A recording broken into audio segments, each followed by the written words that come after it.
Yo, what up, everybody? I'm Luce, I'm Esau Bolden.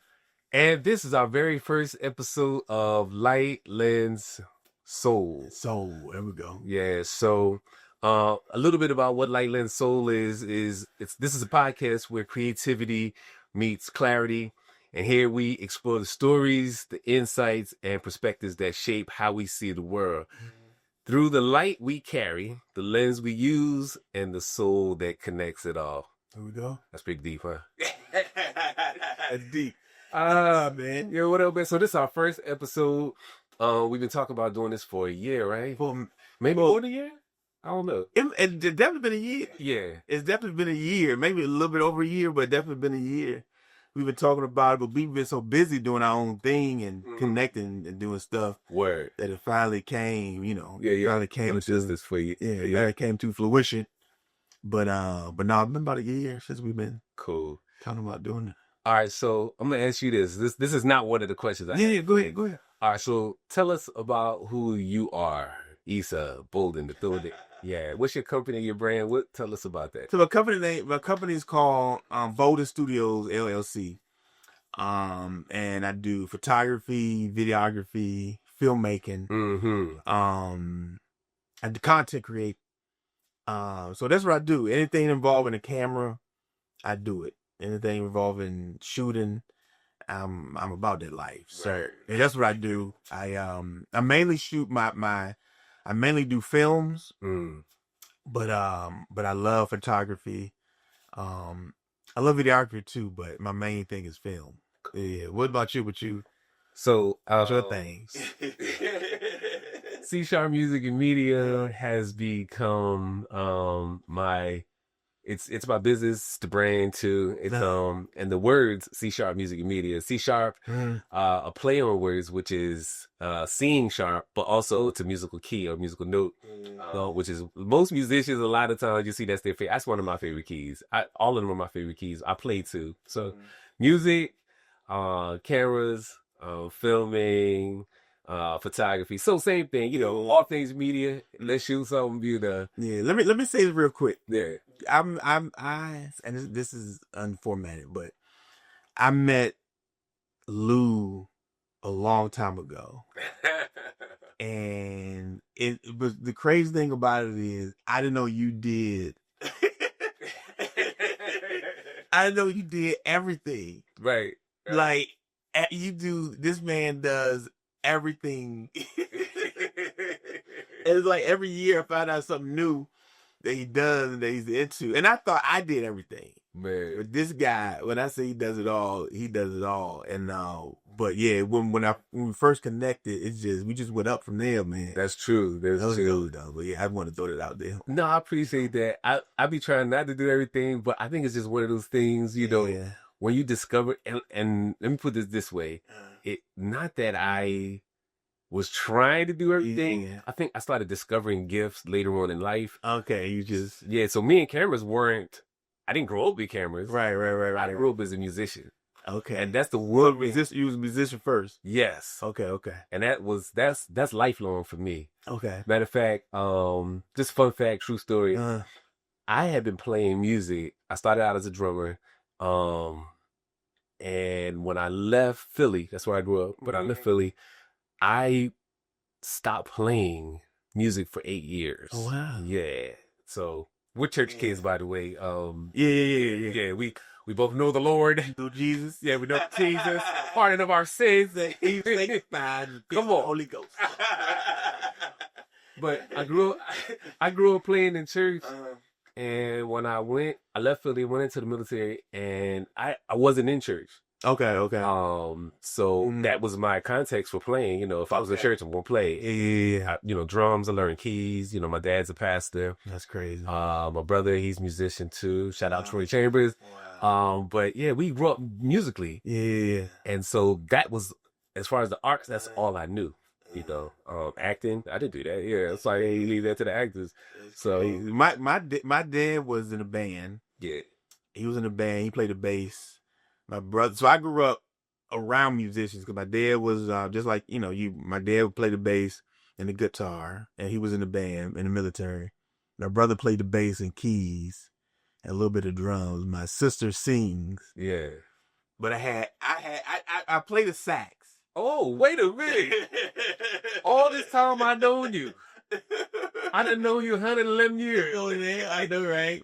I play the sax. I haven't played in a while, but that's my instrument. Ooh, okay. Yeah, so We got to talk about the challenge, and we had to bring it back out because if I came off a 8-year hiatus, you need to come up. yeah. I want to.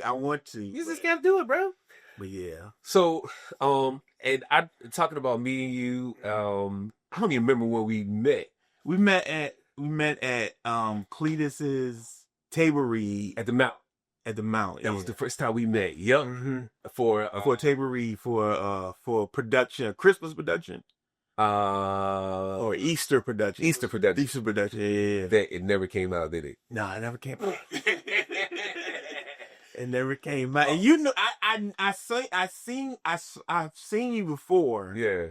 I think on social media, and I never met you Yeah. in person. And then we walked in. You like, hey, and I was like, I seen the dude before. I was like, I don't know where. I felt like I knew you. Yeah. I was following you. I knew. I knew what you did. And so I was impressed, intrigued. I was like, yo, this dude does photography, film, And that's crazy, man. When I first started following you, I don't think I was as heavy into, matter of fact, I don't even know if I had a camera. Oh, wow. Yeah, when I first started.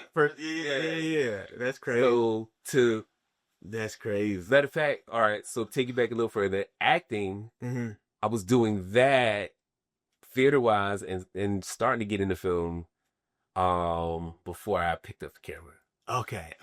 So a lot of this is still new. In Philly or here? Here, not even in Philly. Not in Philly, okay. Yeah, so Philly was all music. Philly music. Left, okay. No music. Came back in the game. Started playing music again. And didn't get into acting till 2017, 2018, 19, around that time frame. Yeah. Yeah, I was in LA at 2015. Okay. So you started out in 17. Yeah, it's crazy. Yeah, so what's up? Shout out to starting late. Yeah. So all right, so tell me something. Family man? Yeah. Married, got one child. Yeah. She'll be 2 in November. She is such a beautiful young lady too. Yeah, as it's crazy that when I found, I mean, it may be crazy to say, but after she was born, like I didn't think you could love somebody that much. Oh, you know what I'm saying? Yeah. I was like, yo, this is crazy. Yeah, I get it. Yeah, I know it's not about film, but no, listen, this is like after she was born, it was like, I was like, yo, this is a different love. Wow. Like I've never loved nobody like I love her. It's crazy. It was crazy. But I think that's the soul part of us. Yeah. It's soul part. Yeah. It's so as a father, and my kids are all grown except one. My 16-year-old, she's not. She thinks she grown. That's a whole nother story. That's a whole nother bite. Everybody's so right. That's my girl though. But I get it. Once they are born, the things that we do, music, these cameras, whatever, life period, they are a part of that equation. Even if they're not touching our equipment or whatever, or they're not involved in everything we do, our life, revolves around them. But for me now, I'm double blessed because my son now, he has a daughter. Yep. So I'm a grandpa, first time. Time. Congratulations. Thank you kindly. So yeah. By the way, I'm Poppy Lou. And the wife is Lolly and Poppy Lou, Lollipop. That's our nickname. Yeah. We're gonna be that. We're gonna be them. First of all, I'm saying about Lou, you're never gonna. He may not tell you. He's not gonna tell you his age, but you're never gonna guess his age. Just 117. Never. I'm like, man, it looks like he's still in his 20s. So that's crazy. So you say grandpa is like what? Right. To me, it's like grandpa. What? That's crazy. I think it's because I don't feel my age either. Yeah, I don't feel my. It's crazy. I don't feel my age, man. I literally think I'm still in my 20s. I do. Like I literally think that. Yeah. I'll be hanging out with 20-year-olds and just be chilling with them. Then I got to think about it. I'm like, I'm old enough to be your dad. Right. Like a lot of y'all, I just thinking, I know I'm older than y'all, but we don't think about it. We don't think about it. It don't hit me. So assimilation, basically, you know, I think me being around youthful people keeps me youthful. Yeah. And then I think the energy transfers back and forth. We keep each other youthful. Yeah. So, and that's life though. You know, if you live, you know, then you do what you're supposed to do. If you alive and not living, then what you doing? I know. Yeah. So And that, like, I think me and you have a similar energy. yeah. Meaning you, every time I see you, you're smiling. Right. And Same. people say every time they see me, I'm smiling. Same. And this, like, I think he's a little bit more higher energy than me. Really? But I think so. I'm like that to myself. But you, like, on go mode all the time. Yeah. It seems like I'm on go mode, but I try to keep it in. Oh. I try to keep my go mode in. Wow. Okay. And I'm like, man, if people really see me. So I noticed that about you. Yes. Yeah. Smile was always there no matter what. Yeah. Matter of fact, we've been on set Uh-huh. filming, and it'd be stuff that has happened on set. I won't be too specific about it. That has irritated me. And this dude is still smiling. I'm like, let me say this. Let me say this. This is what I mean by we're similar. There was an incident on set. There was an incident on set where this particular person was getting on everybody's nerves. Yeah. And I seen Lou. He was still smiling. But a switch in his head switched off, and I was like, oh my goodness. I said, this ain't good. Right. I said, they don't understand. We're smiling to keep from the switching. from switching to that level. Yeah. And I because like I said, I smile a lot, and you know, they don't understand. It's like, listen, let's keep us smiling. Once we stop smiling, It's a wrap. Once I get to that point, if I'm broken, it's over, man. It's over. And on set, I saw him, but his switch came on a little bit, but he was still smiling. And I was like, nah, this ain't gonna be. So I had to step in, and I was trying to keep everybody. I was like, everybody just kind of because I was like, listen, I appreciate it ain't gonna go down like this dude think it's gonna go down. So Because I'm telling you, it was gonna be over. For this dude, it was gonna be over for you. I'm telling you. So I understand this is passionate for us. This really took these cameras. Right. And for me, if you got us here and we're on set and you wrote this script, Right. this is your baby. You don't be messing with people's kids. That's my philosophy. Right. So the thought process of funny.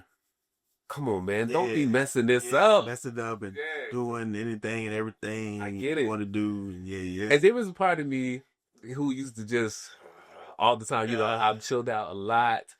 I know that nobody's perfect in their transformation or their maturing. Right. But it's a daily work. But the more I do, you know, what we do, you know, the arts, acting, film, music, I know the passion is still there. Oh yeah. And when you're passionate about something, you want to see people who are passionate about their things. You want to see them, you know, grow. Yeah. So I want nobody messing that up for you. I'll fight you for Issa. With a smile on my Right, with smiley face. That's crazy, man. That's what's up, though. All right, look. I know we not even, there's no format to what we're doing, but I had to we talked about some questions that you know, we wanted to ask each other. Mm-hmm. So I'm gonna go first. I'm gonna ask you my first three. Yeah, I got three questions for you. What got you into the camera business? What got you into this life? Oh man, so what got me into this life, it was, so my dad had an old, like the old camera that you put on your shoulder. Yeah. The old ones. Old school with the VHS tapes. And my dad would film everything, like every church event, every church play, like our family stuff. He had a camera with him. Yeah. And I didn't really think nothing about it. It was the norm. It was normal. Okay. He always had a camera with him. And when we go on trips, he would take a film photos. Hold on, let me stop you. Yeah. Was it digital or was it film? It was film. It was film. Oh, my dad. It was serious. Yeah, it was dead serious. It was film. It was a Canon. It was film. The roll of film that you had to print out and everything. Yeah. That's a whole nother art, right? It's a whole nother art. So he had that, but he was just doing it leisurely. It wasn't like he was doing it for a hobby. It was just like, I just want to capture my family and capture events. That was all it was. It wasn't like he wanted to be in the business. It was just, I just need something to capture. So, and we got pictures first of all, when I was born, before pictures date back from years ago. Yeah. And video. But what got me into it was we were doing plays at my church, and I would be in the plays. And so you acted for a while too. Yeah, and then I liked it, but then what's crazy was I took my daddy camera, and I would play with my G.I. Joe men. And so it was crazy, man. This is the craziest thing. I didn't know what stop motion was. Oh. So, but what I was doing was stop motion. I would take my G.I. Joe man, hit record. Yeah. Move it, stop, hit stop. Moving again, hit record, stop, move. So I was just doing, I didn't know what I was doing. But in my head, I was like, okay, if I stop it, it'll look like they're moving on their own versus me doing my hands. See. And so I would play that back, and it would be stop motion. I didn't even know what stop motion was. Come on. I was just like, in my head, like, if I do this, it'll look like they're moving on their own, so let me just do it. Your brain was already working. And so it wasn't until literally years later, that I figured out I was doing stop motion at 12 years old. Yeah. You know what I'm saying? Yeah. And I'm saying at 12 because I'm older than what you think, but I'm not gonna say it. It was years ago. He ain't my age. Yeah. But so I was doing that, and then I would start writing. So, like I said, going back to church plays, I end up writing a play for my family. And it was the Christmas story, like Jesus' birth. Yeah. And my brother played Joseph, my sister played Mary, my daddy played an angel. He had 2 roles. Yeah, my angel. My mom played the inn keeper. And I was sound. I was doing chic noises. On the side. Right. I was making chic noises, baby noises. I was directing, filming, and doing the sound. All you doing right there. Oh, and so I did that, and I loved it. And like I said, I wrote out, didn't know what a format is, a script format. So I just wrote out, hey, you say this, you say that. Yeah. Gave him the script. My brother didn't want to do it. He wanted to talk to his girlfriend at the time. So he didn't want to do it, but we made him do it. But that's how I got into it. I got it. So when you gonna do this. I was 12 years old. Mm-hmm. Maybe a little early, maybe like 10, 11 when I got into it. But that kind of started me out to do it. And from there, it literally kept going. But that's kind of got me into it, yo. But yeah, that's what's up, man. Yeah. No, that's interesting. So you've been in the game for a minute. And you didn't know you was in the game. You didn't know we was in the game. Oh, man. All right. What is... And you could be as discriminate or non-discriminate as you want. What is the worst experience you ever had filming or shooting in the photography or filming? Oh man. I say photography. Mm. And the reason I'm gonna say this story is because this is my first kind of time doing an event. And this was on me this time. Because I give you plenty of stories about other people that, Yeah. I'm gonna give you me. This girl hired me to shoot her book signing. And and I kind of just got the camera. And she had me to shoot a book signing. So I didn't read the manual or anything. And so went to the book signing, did some photos, whatever, left. And for some reason, it was like, I hit something that says format. And, I was like, oh, let me just hit okay to just get rid of it. The right there. My stomach is tight. I said, let me just hit okay to just get rid of this icon that popped up. So I hit okay. You shot already. Already shot. Already got to. I'm leaving, going home now. She begged me, paid me. Oh God. I'm like, let me just hit this okay button. Cause I said, let me hit okay. No. I hit okay, and then I'm going home. I'm like, I'm gonna send the girl the photos. So I take them out. I said, where the photos at? And I look. I said, wait a minute, format. And I would. That's when I say I sunk. I was like, oh my goodness gracious, like, bruh. It was just like, I was hurting for days because I was like, I got to tell this girl all these photos I took of her first book signing are gone. Whoa. I can't get them back. All the people, the books, everything is gone. So, bruh. So I end up. I feel so bad for you right now. Like, this is years ago. Oh, yeah, it was years ago. And I'm feeling bad for you. Like, yeah, it was years ago. God. But that was the worst time I had. Well, one of the worst times. Gee. One of the worst times, yep. I've experienced something like that. Like, but I didn't, it wasn't that I didn't do the, I didn't format the card. For those of you that don't know, when you format a card, it's a wrap. It's a wrap. It cleans the card, and it formats the card for whatever device it's in. Right. So if I format a card for a Canon, but then I use it in a Sony, if I've used it in the Canon, it still may contain data from the Canon, but I can't see it in the Sony. Right. I can see it in a device like our computers that read everything, read stuff. But if you format it in the camera, it's taking it back to day one. It's taking it back to zero data. It's cleaning it and preparing it for that device. Oh my God. Yeah, I haven't done anything like that. Except, well, in similar fashion, I'm recording a whole event, and I thought I was recording the event. Right. And then I hit the record button to stop the recording after the moment. It wasn't a big event or anything, but just hit the button. And I looked. It's like, yeah, all right, I'm going to edit that. This is going to be good. Right. And I think the person I was recording, did you get that? It's like, yeah, And me thinking I hit stop, I actually started recording. Didn't catch anything. Oh, wow. Man, so I know that sinking feeling. Yeah. I've seen clips like on social media where the guys finish recording. That's a wrap. And then he looks, got the lens cap on or something. I've seen it, yep. Yeah. Crazy. All right, last question for you. What are the things that you value most in your life? Oh, wow. You didn't know I was going to answer. Yeah. And you know what's crazy?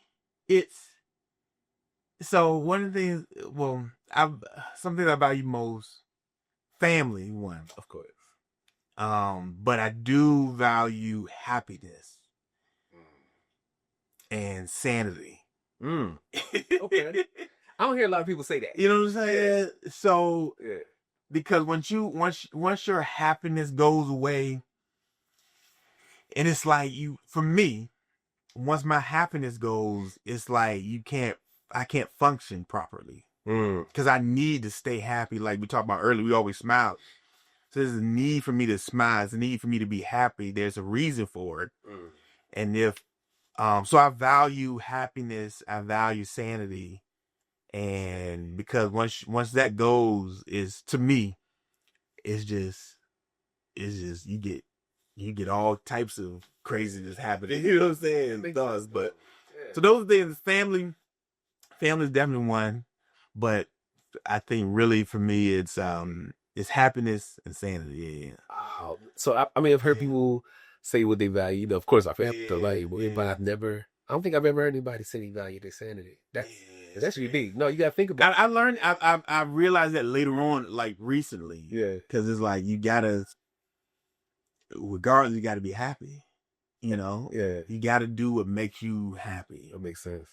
And for me, with that, of course, I love my family. Yeah. I love the gifts that we have. I love being able to do what we do. I value those things, and I value relationships. Connections that we make with other people. in this game and even outside of it. But one of the things I really, really, really, really, really value heavily is my alone time. I there's you might have heard people say, sometimes you got to just shut off the noise, get away. I'm one of those people. I will drive in silence, and when I get the opportunity, just to turn everything off. But we in a world where we deal with people, especially if we're filming. I love being in front of the camera, but I love being behind the camera. Right. And I love performing. Right. But I do not like sitting in an audience at a concert. It's too much around me. So I value. And so when I say my alone time, even space around me, there has to be some part of my day that I have to have space that and nothing interfering in that space. My alone time is that's good. What important to me. And I definitely can see that. The phone ring, I'm not answering that. And I'm gonna get in trouble for saying this because my wife be like, you answer the phone for your Issa. You don't bring that man into this. Don't do that. Don't bring me. But she might have caught me in a moment where I've put my phone in Do Not Disturb, which I do often. Once I figured out how to, when that feature came out, whatever, how many years ago, I'm using this. Oh, wow. Or I might put my phone away. That's crazy. I've learned to do that. I lost my phone one year. It got stolen now. I was playing somewhere. One of the phones I had got stolen. And for like a month or two, just went without a phone. Oh, wow. Bruh. It was peaceful. Peaceful because I felt, I really felt the value in my space there. But my wife said, I can't find you. I need to be able to read it. Right. So we went out and immediately got another phone. Well, yeah, my time, my space, I value a long time. Okay. Yeah. I got some questions for you. Okay. So what I'll read the other question until the other one come back. Yeah. What was that point when you realized that you loved the arts, not music, but when it comes to like filming and things like that and performing? Was there a moment where you were like, you know what, I can do this, I like doing this, like I love doing this? Or was it just you just do it and you just like it, or is there a moment where it hit you? Yeah, there's been several moments when it hit me that I really love doing this, and I think that was after probably one of the first plays I've ever done. Okay. Thinking, recapping in my mind laws. The energy I felt like. So, stage plays, a lot of times people are nervous. Even film, people are nervous. I don't recall ever being nervous. Oh, wow. Yeah, like my wife, she won't eat if we're doing a show. Yeah. And I'm in the dressing room. Yeah. Everybody good, I'm eating and whatnot, I'm getting full, Yeah. And my drive has always been I'm enjoying this process. I'm enjoying what we're doing. This audience gonna get this. They gonna get all this love. They gonna get all this energy. I want them to feel what I'm feeling. So I try to bring that to my characters too. Wow. But it wasn't until like after maybe the first couple of plays, I'm sitting back reflecting, and I can hear in my head, the clap. And this is not to brag and boast of what's up, but knowing that people received, appreciated what you brought to the table, that means my job is done. Yeah. I accomplished what I was supposed to do. Yeah. I've never seen an audience like this. I wish that dude, you off the stage, Yeah. But I'm not gonna bring that energy to you. Right. I'm gonna try to be all out, bigger than life when I'm at the stage or if I'm in front of that camera. Right. I gotta give you what I think this story is saying. So I say that hit me early. That I realized this is something you love to do. This is something I love to do. Yeah. They get it. Right. They get, it made sense in my head, but I made it make sense to them. Yeah. What about you? Man, I think when it was always something I wanted to do, but it wasn't until I moved to California that it hit me like I'm out here I'm working at Warner Brothers. Jesus.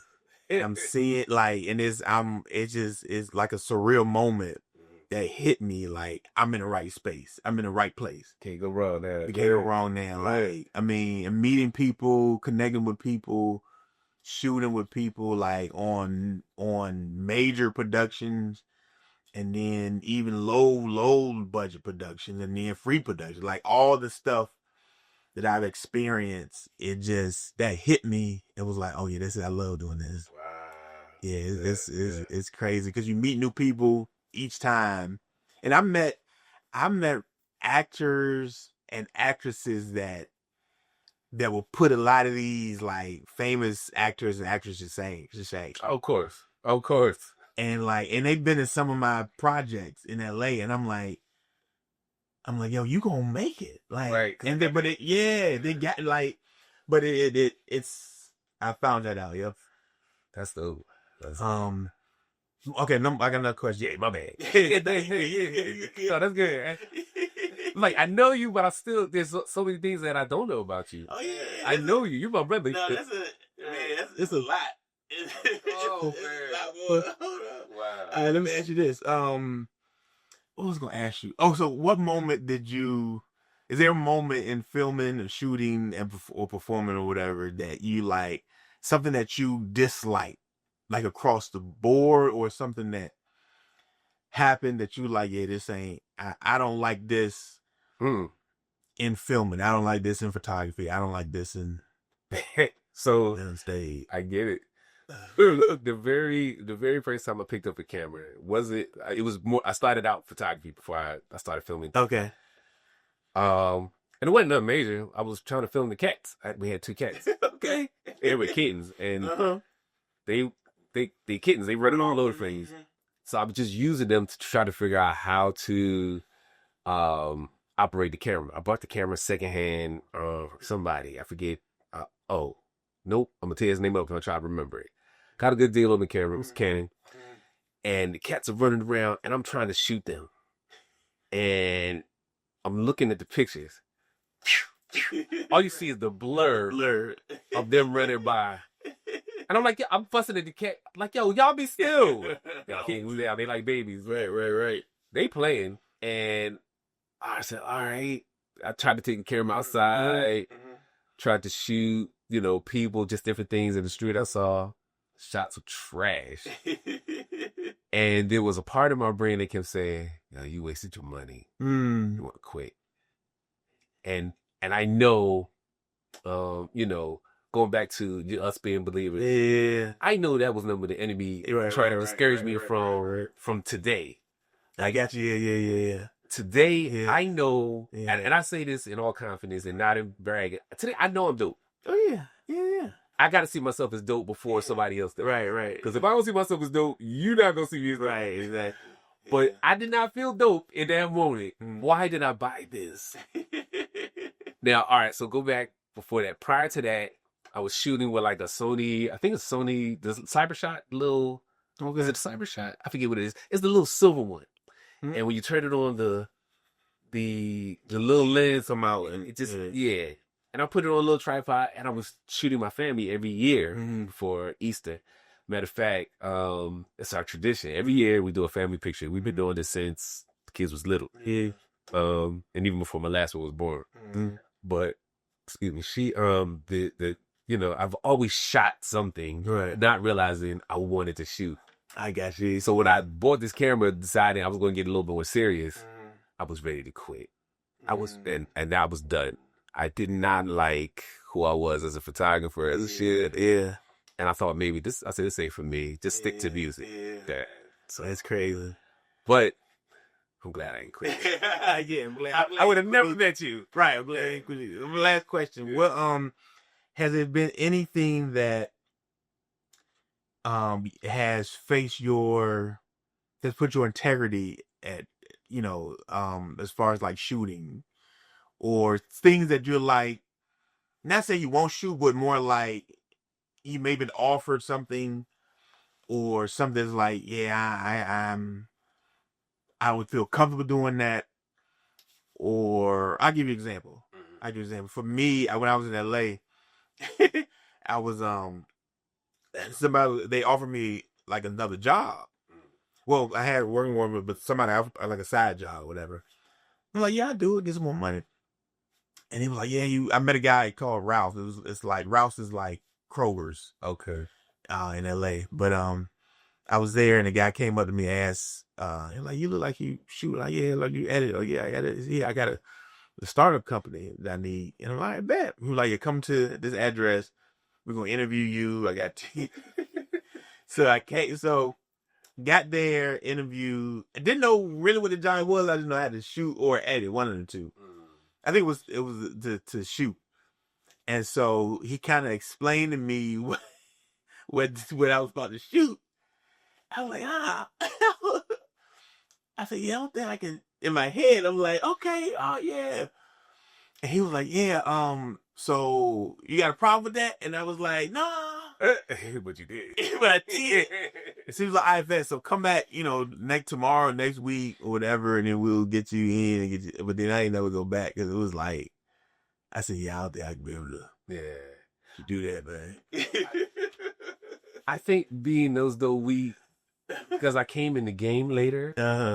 You already had your moral compass is already there. Yeah. I know, and like the older you get, you just know what you ain't gonna do. Right. I think we just, we're people of choice. Yeah. And you gonna decide what you're gonna do. I'm gonna go ahead and do this, or I'm not gonna do that. Right. The older I get, right, the more I realize the power in saying no. Yeah. So even in music, I pick and choose what I want to do. What I play in church, of course, but I play outside the church. But I don't play for everything outside. I know my not to cut you off, but my early on, and I'm learning to say no now a lot more. Yeah. But before I would say yes to everything, and it would a headache and a half, just. And then you got to and then I'm just like people hit me up. I'm like, even today, like you said, people, hey, you can you shoot? Like, nah, I can't do it, or I'm not available. That I turned down money for, because I'm like, it's not worth it. It's not worth the headache. It's not worth what I know you about to bring. What I know the headache I'm about to get. Back to the sanity. It's just like I say no fast now, man. Yeah. There was a point I was trying to say yes to everything because it's exciting and passionate. Right. But people, first of all, my wife, she's one of the first people to remind me, all right, you got a lot. Don't be doing too much. She'll let me know you got a lot going on. You're tired. You're gonna burn yourself out. Even just recently, I'm a little more seasoned now. Yeah. But shout out to Kendria in Richmond. She's a filmmaker. She said to me, somebody was looking for me to do a project. And she's like, Lou, you got a lot on your plate. Yeah. Don't try. She said, burnout is real. Don't do too much. Oh, yeah. And I've seen people burn out to the point that they burn bridges, burn relationships. Yeah. And then get away from something that they probably should have still been doing. Yeah. You ever seen people like, I should have stayed acting. I should have stayed. Yeah. But somewhere along the line, that burnout came, and you didn't say no. No was a complete statement. It's a complete sentence. Right. It's a complete thought process. And and not to I'm not gonna get in trouble when I say this. There's been some things here, at my job, and I work for my church. I'm full time music care. But people have asked me to do things, and I know what's on my plate, and I'll say, no, I can't.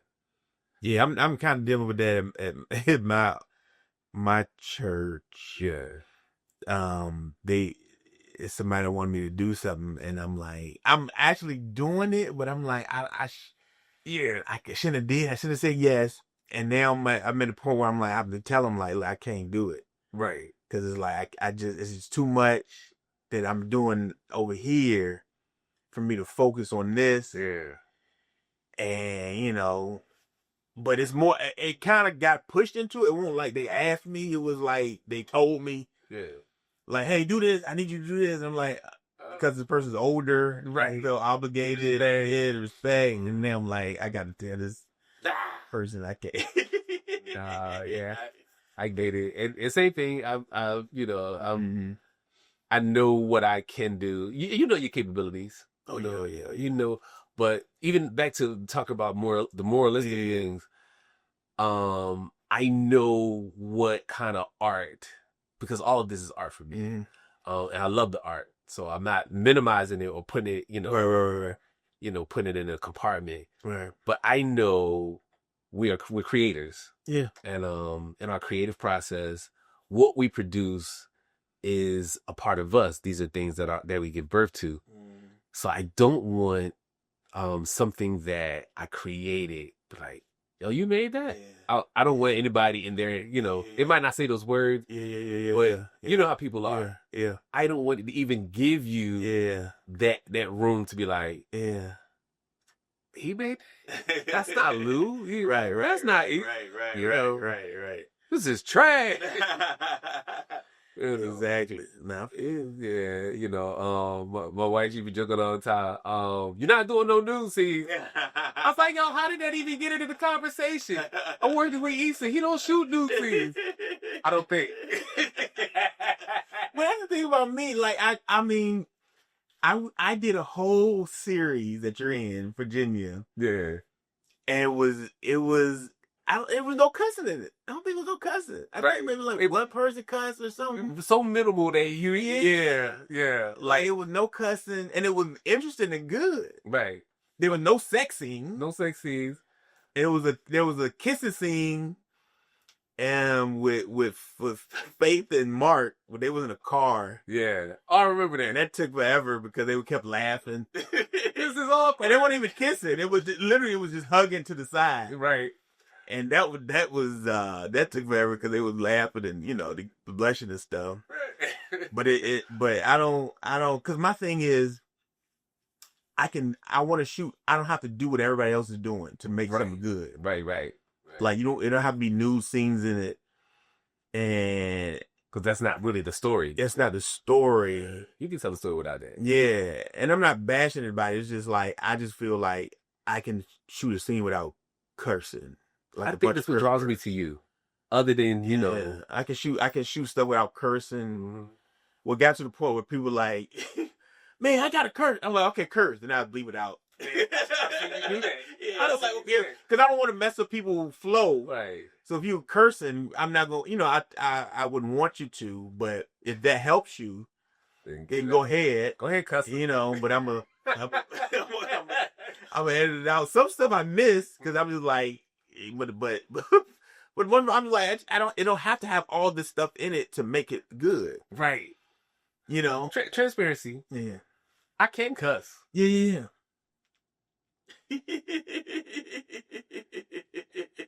And don't be fooled, because people know I play in church and everything.